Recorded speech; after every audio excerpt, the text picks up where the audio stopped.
And when Matthew and I had ridden over the crest of the hill on the horse and buggy, and I saw below a pond, looking like a river, so long and winding was it, and then the dark blue of the gulf beyond. The water was the most spiritual shadings of rose and crocus and ethereal green and other elusive tintings for which no name has ever been found. Matthew was such a sympathetic listener, and I knew he was a kindred spirit the moment I met him. I pinched myself black and blue that day. I was in raptures. It was so beautiful, and it felt like home. I hate you! I hate you! I hate you!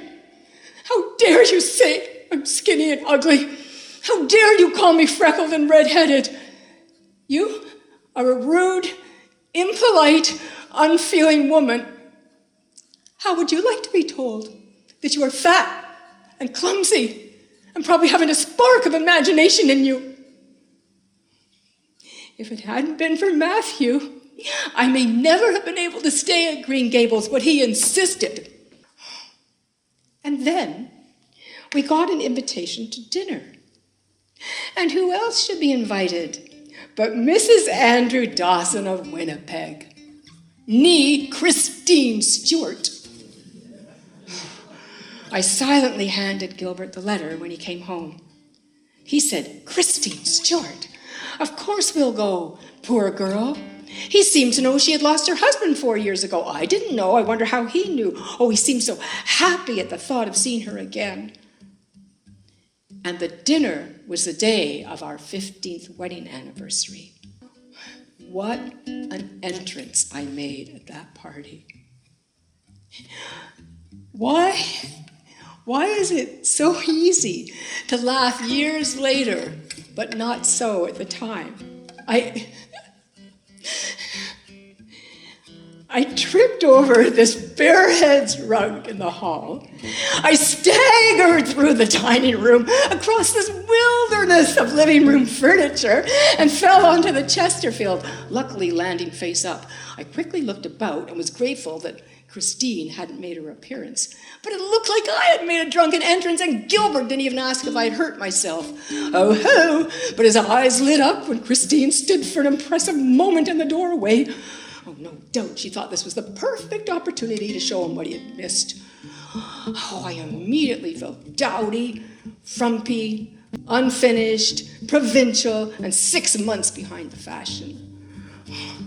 She would waltz with the strawberry blonde and a band played on. Christine held the broom in the palm of her hand. I felt like I was not there at all. And all through dinner, she and Gil reminisced. "Oh, Gil, do you remember when?" We seemed to remember everything, except that it was our 15th wedding anniversary. I was fuming inside. Then,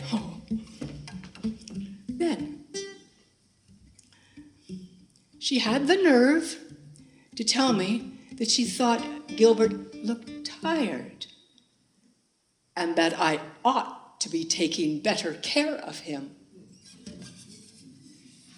Infuriating woman.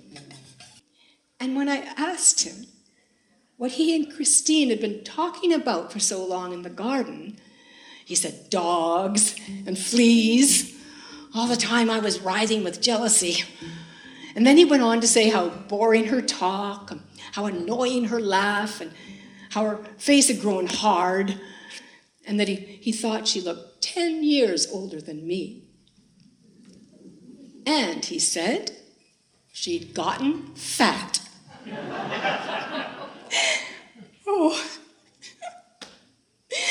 I don't think she's so fat, I said charitably.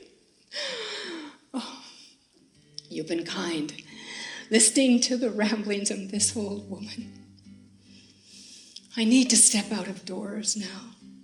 Shake loose these memories, stretch my legs and my imagination. Thank you so much for coming today.